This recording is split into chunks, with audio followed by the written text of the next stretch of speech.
Hello, hi, welcome to today's what do we call it? Little talk, devotion, encouragement. I don't know what you can call it. I just wanted to discuss something that has been running through my mind for a while, and slowly I get every day. I think after a while, sometimes not necessarily daily, I get new revelation about it, and I thought I could share it with you, and it might bless somebody. To somebody else, it might not be news, but all the same, I thought I'd hop in here and talk about it. So yeah, good morning, good afternoon, good evening, depending on the time that you're talking about. You are watching this video. I pray the blessings of God be upon you. So yeah, let's dive in. So I was in church some other day, and I don't know, probably reading the story of Abraham in Genesis, about how Abraham, the promised son, and all those things. And strangely, for some reason, what struck to me was Sarah's case. Not that Abraham's story is not awesome, but Sarah's side of the story. That it was Sarah who was actually barren, not Abraham.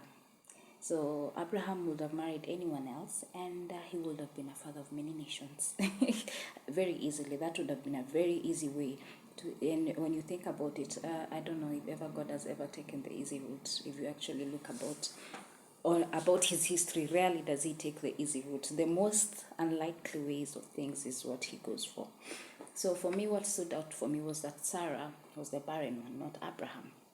Yet still God chose that it will be Sarah. Yes, later when Sarah dies, we see Abraham marries Keturah, and even during Sarah's time, when Sarah gives away her servant to bear the child for Abraham, they do have a son. Yet still God insists. He says, "No, this is not the promised son. The promised son is from Sarah. It's you and Sarah. That's it." So you see how firm and faithful God is. When He says something, he ensures that he sees it through. What a faithful God. And it's actually a very good attribute that we as human beings, when we see it, we should really trust God even more. I think when you look at something like that, it should give you more out to trust God, because for somebody to actually keep their word, especially in this day and era, is not that easy. So to have a faithful God you can trust to keep his word is a beautiful thing.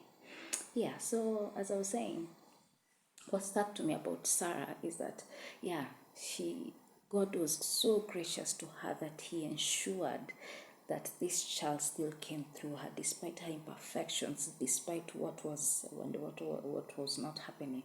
He ensured that this child came through her. And the reason why it struck me most, I think there's a time when I was growing up. Okay, things have greatly changed over the years, and I think even when I was growing up, things had already changed. But even me, I think there's this perception that came. I don't know where it came from. That I don't know. I felt like men were more favored than women, and as a result, women suffered more. And the more I looked around, okay, I think I grew up around maybe women who were abused a lot by men, and who did not have so much rights. I think I saw that, okay, there were women who were working. My mother worked. There were a lot of things that were good, but around also there were a lot of other things. I think I saw some men who took advantage of the authority position to hurt women, to make them. I saw women who didn't finish school, and then their brothers maybe were told to go ahead, and then the women are told, this is as far as it gets, and then I saw even some women whose parents would neglect them and force them into, marriages and things like that, so that, they can start taking care of themselves, as if, I don't know, as if as if a man cannot take care of himself better. So yes, those kind of things. And then even in the dynamic of relationships, I think I saw that, men can remarry up to 100 times. They don't have to commit to this kind of love. So they just they start a relationship with someone, and it's over. They can start with anyone else, and the woman has maybe kids and has to, I saw very few men who actually, kept their commitment and stayed with the women, such things. So a notion, a lie of the devil developed in my mind that God hates women, because why would a good God allow women to go through? So yeah, God hates women. And actually, to reinforce that, the narrative that it was Eve who gave Adam the fruit, and as a result she was cursed, the childbearing would be painful, reinforced it the more. So God really did hate women from that time. That is what my little mind grew up thinking. So I even detested being female in a sense. I kept thinking, I should have been born a son. I should have been born a son. It would have been better.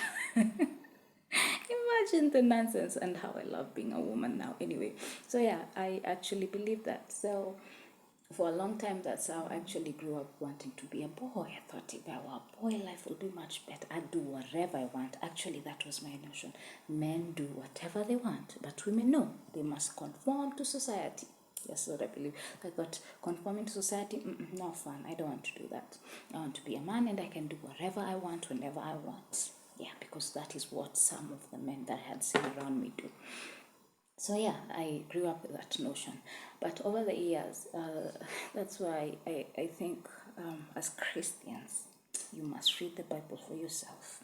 You cannot just depend on a pastor or a man of God or other people to tell you what the Bible says. Because we say, what I understood from what the Bible says is that the woman was cast. I didn't know even the man was cast, because I'd never read the Bible for myself. That is the young version of me. I didn't accept I didn't even know during that curse. Later, God speaks to Eve and tells your seed. So he collaborates with Eve to ensure there's a seed that will crush the serpent. You see? Because later we see this seed is Jesus. And actually there's no man in that story. No offense to men, but there's no man in that story when Jesus comes. It's just Mary, the woman, and God. And then the seed is brought forth. So it is very important as a Christian to read the Bible for yourself. Some of these revelations, some of these truths will cast down any falsehood that you have learned. When the truth comes, it set you free. It really did for me, for example. So for me, this thing reinforces more that God cares. God does not hate women. God cares about women. And throughout, because usually it's in the Old Testament that sometimes we feel like God, was hard on women. But no, God does care. God does care. Because you look at like Sarah, he could have easily discarded her and decided another woman can replace. But God was faithful. He ensured that Sarah still was the woman that would bring forth the son of promise with Abraham. He was faithful to her.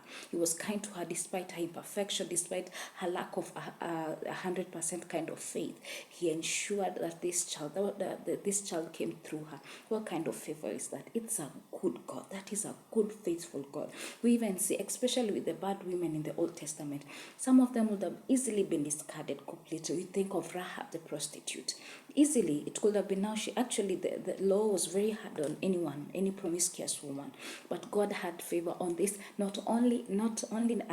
She was not an Israelite woman. She was a foreign woman. She was promiscuous, but God allowed her to enter into the promise with the Israelites and to enjoy it. You see how God is still compassionate even throughout. And when Jesus comes, it's even clearer.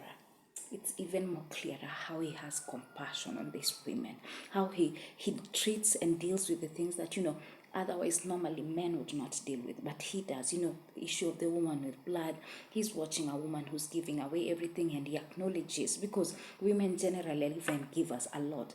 I highly doubt a man would give up to the last. Okay, some would. No offense here. We don't hate on men or any gender at all. We are all fearfully and wonderfully made, and we are created to work together for a purpose. So yeah, I think it's just beautiful, and I wanted to encourage a woman out there who maybe today you're thinking that you're not good enough. You've been lied to that you need to be a certain way for you to fit into the society, for you to actually talk to God, to see God. I just want to encourage you to find God for yourself. I want to tell you that in the Bible, and I encourage you to read the Bible, there are women who are probably worse than you. Believe me, they were worse than you. There's a lot of bad women in the Bible, but God was willing to meet them. God was willing to change them, and God was willing to help them.